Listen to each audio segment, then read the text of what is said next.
Hello, Aquarius. It's Maggie the Irish Gypsy with your April 2025 mid-month general reading. We're looking at the second half of April 2025, and this reading is for you, the air sign of Aquarius. I hope you're all doing well. Thank you so much for taking the time to be here and watch these videos. Please remember they are general videos. Excuse me, I just got hoarse all of a sudden. Please remember these are general videos, so they might resonate a little differently for everyone. But if you know your sign placements, sun, moon, rising, Venus, if you know any or all of them, it's helpful to watch those videos as well for additional perspective. Now, if something really does hit home and resonates, you'd like to take a deeper look, or you simply like the reading style, if you're interested in a personal reading with me for yourself or as a gift for someone else, you can email me at Maggie1McGuire at gmail.com for more information. You can click on the description of this video below to see that contact information as well. I would love to hear from you. I can usually get back to you same day or within 24 hours with more information. I do love and romance, relationship compatibility, money and investment, career work and finance, 6 and 12 month overviews. There's something for everyone to choose from. So if you're interested, email me. I'm also quite diligent about the timely scheduling of readings as well. Okay, Aquarius, let's see what's coming in for you for the second half of April 2025. I almost said 2024. Okay, Aquarius, we begin with the Emperor. Some of you may have Aries in your sign placement somewhere. The Emperor can represent a father figure, an older person, somebody in a position of seniority and status. But it also represents the energy of the Emperor, who's at the top of the tarot doggy pile, so to speak. The Emperor, there's kings and queens, which have their own kingdoms. And then we have the Empire, which is comprised of all of those kingdoms. And the Emperor and the Empress are kind of over all of them. You could say that the Emperor and the Empress embody all the character traits, or should embody all the character traits of all the kings and queens. Because the Emperor is about, the responsibility that comes with that. To whom much is given, much is expected, right? It's about doing things for the greater good, making decisions, sometimes putting aside your own wants or temporary pleasures in order to make choices for the greater good because they affect more than you, right? So it's about being measured and thoughtful and operating from a high place of responsibility, accountability, moral ethics, right? This is a wise and just person or leader. Next, we have the Hanging Man, which can represent sometimes the aspect of the responsibility of the Emperor, because the Hanging Man asks us to take a step back and perhaps look at something in a different way so that we can gain a different perspective, because it can represent, making sacrifices in the present, but we're making those sacrifices for greater gain. And that represents us taking a step back. Now, whether those sacrifices are physical, financial, or emotional, or maybe that's our perspective, it's needing to take kind of a step back and look at something from a different way and go, oh, I never saw it that way before. I didn't see that. So, okay. It's about needing to let go and surrender to a different perspective, a different way of looking at something. It feels like there's also a sense of knowing of what the right path here is. Next, we have the Six of Swords, which is a card of healing. Slowly but surely. The worst is behind you. You're not quite to the other shore and on solid ground yet, but you're definitely headed in the right direction. Which implies that there's a situation here that's been difficult or still is difficult, or that there's, a problem, an issue. There's an opportunity to start on a healing path. And it's not all a bed of roses either, the path of healing. I mean, it just sounds lovely. It's, it's a healing, right? And over time, it does get incrementally better and better and better. But it begins usually with something like with being sick or recognizing that there's an issue or a problem, like say somebody has, a physical issue and maybe they need surgery or a procedure or a course of medicine. Maybe you don't want to do it, right? Who does? but it's necessary in order to fix something. And then perhaps we have to go through an initial time period where, there's pain from the surgery or the procedure, or there's, it's unpleasant taking the medical, whatever, maybe there's side effects. And then there's maybe physical therapy you have to go through. But the whole point is you're on a path of healing, slowly but surely, right? In the beginning, there might be up and down days, but there is an opportunity for healing here. But it's going to require kind of putting on our big boy, big girl boots on here and going, you know what?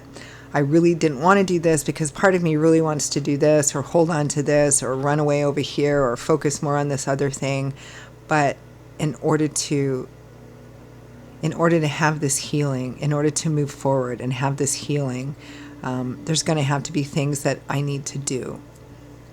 Now, the crowning energy, the primary theme and focus, Aquarius, is the Eight of Swords, which is what's holding you back, right? This is the card of somebody who says, I'm trapped, I'm held hostage, I can't free myself from this situation, even though I don't really like this situation all that much, or I understand that something is wrong. But it's too hard. It's going to be too hard. I just know it's going to be too hard. I can't because of this. I can't because of that. I can't because of the other thing. I mean, fill in the blanks. It's the reasons, excuses, and justifications we give ourselves for why we can't do something in order to make a situation better or to have a better situation. Remember that swords are governed by the element of air, which governs what? This, our intellectual landscape, our mental space, right? Which is our belief systems, our ideologies, our perspectives and perceptions, because that drives what we say our reality is and how we interact with that reality, right? So the Eight of Swords is somebody that says, I can't because, fill in the blank. But you really can. The only person that's keeping this person stuck there is that belief system or a certain perspective. And it's not to say that maybe there aren't going to be challenges, but you can overcome them. It's only what's in here that's limiting you and keeping this healing from happening.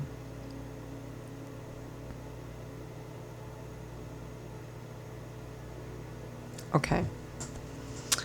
Let's take a deeper look at that.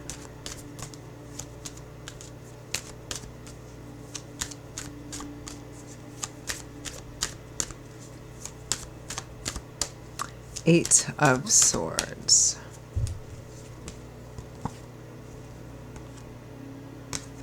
Five of Wands, internal conflict, external conflict.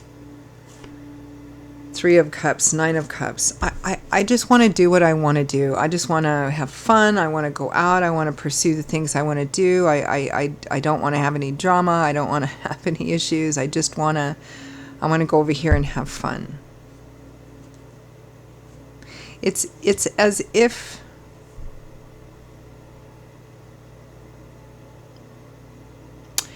to be honest, it almost feels a bit childish and a little petulant. Don't shoot the messenger, but that's what I'm picking up for some of you. And for some of you, it might be a person close to you. But it feels like somebody said, it's like somebody here knows what they should do, but they would rather distract themselves with something more pleasant because they see, it's like you or someone close to you sees this path of healing as being overly sacrificial, and that it's all going to be really tough and it's all going to be really, it's like drudgery for the rest of your life. And I don't really feel like that's how Spirit is saying this is going to play out. Let's take a look at the Emperor here.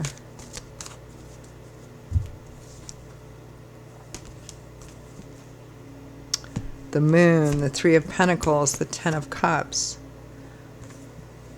A lack of clarity and yet something pulling on you, a sense of intuition. The Three of Pentacles and the Ten of Cups. This is straight up compromise, negotiation, coming to the table, hashing it out and getting everybody on the same page. There's an opportunity for compromise and negotiation and working together in collaboration, because the Three of Pentacles is about working together to build something truly beautiful, truly lasting. And the Ten of Cups is the happy home, white picket fence energy. So this may be about a relationship. It may be about home and family, or a combination of all of those things. Or it might be in another area of life, but it has a significant impact on home and family. This is about coming together to build something truly beautiful. I mean, this is what we want to build, right? That Ten of Cups. The 10 represents the full circle, the full achievement of something. So the 10 of Cups is kind of like, the last paragraph in the fairy tale, although, life isn't a fairy tale, but it's about building something lasting, something meaningful. There's an opportunity to do this here, but again, this is about putting on our big girl and big boy boots to do that. And also being open to, it's not like this whole drudgery thing, right?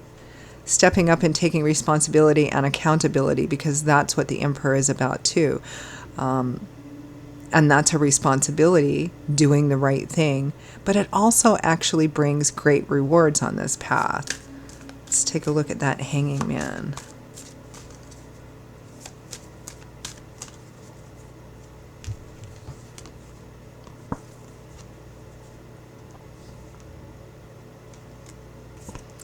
Six of Pentacles, the Six of Swords again, and the Emperor again. I sometimes say, explain that the reason I clarify one deck with a completely different deck is to see if any repeating cards come out, right? Because if they do, and when they do, it's Spirit's way of trying to kind of really point to a particularly important theme or message, kind of underline that and underscore that. So we have the Emperor twice, and we have the Six of Swords twice. There is an opportunity for healing here, but it represents kind of stepping up in responsibility and accountability, and it may be about taking a step back and taking a look at our relationship to the people around us, at our relationship, at the ideology or perspective or perceptions which is driving our behavior and our ideology, and really kind of examining how we give and receive, because this often calls us to be more open and receptive both ways.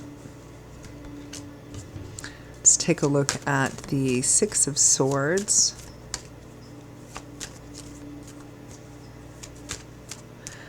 Definitely a strong message here of healing through the stepping up, basically. Doing the right thing, taking charge. Six of Wands, victory, triumph, success, recognition. Justice, doing the right thing, reaping what you sow. Page of Cups and the Seven of Cups. Staying open, staying emotionally open, at least, or becoming more emotionally open to the possibility and potential in a positive way, rather than going, yeah, well, if I do this, then I got to take on all this stuff. There is that, but also with responsibility comes more freedom and flexibility to also do your own thing. It's kind of like the difference between being a child and being a parent, right? When you're grown up, you have to deal with a lot of grown up things, but you also have, if you do it right, the freedom and flexibility of being able to do fun grown up things as well. But it comes with that responsibility, right? And I feel here that Spirit is also saying it's going to be perhaps startlingly much more positive and wondrous an experience for you than you think it is. Guidance, advice, feedback from Spirit. I don't know, perhaps this reading is coming off a little patronizing. It's you or somebody close to you. This is what I'm picking up.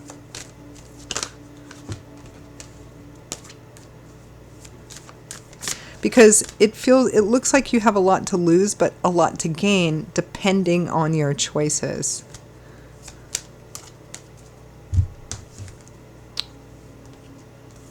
The World. It's time to end that previous cycle and move into a brand new cycle, a brand new path. The Knight of Cups, the Two of Cups, the Lovers. This is making the offer, accepting the offer. This is moving forward. This is staying open to,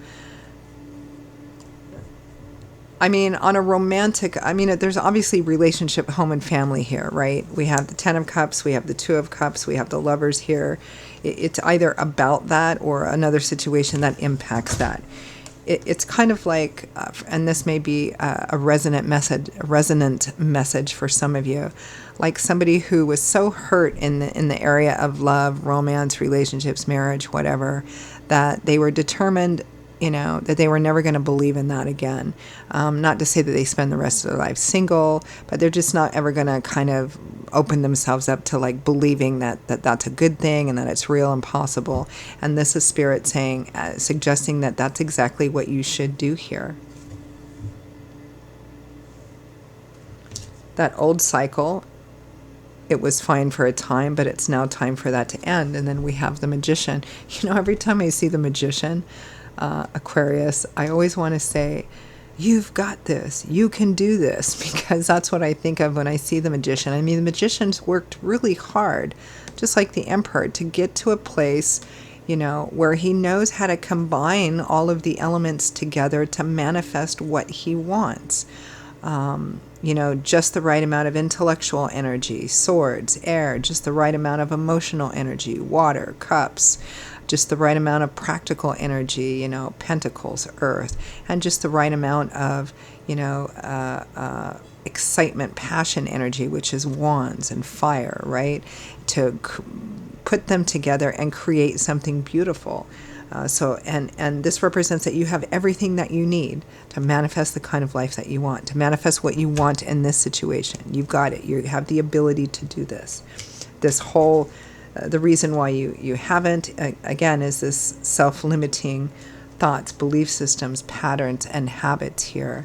And free will, free agency. Again, depending on what your choice is, it looks like you have a lot to lose from this particular choice, or if you make this particular choice, you have a lot to gain. So I'm going to leave it there, Aquarius. Those are your messages for the second half of April 2025. And for those of you for whom this hit home and resonated, I hope it was good. I hope it was helpful for you, gave you some food for thought. If it did, and you'd like to pull the curtain back on it and explore it a little bit more, or you simply like the reading style, for those of you who are interested in a personal reading with me for yourself, or perhaps as a gift for someone else, email me, Maggie_McGuire@gmail.com. You can see that contact information also by clicking on the description of this video below. I would be delighted to hear from you. I'd also be delighted to work with you. I will see you all in a little while. As always, stay safe, be well, be blessed. Hope to see you back here again soon. Bye-bye.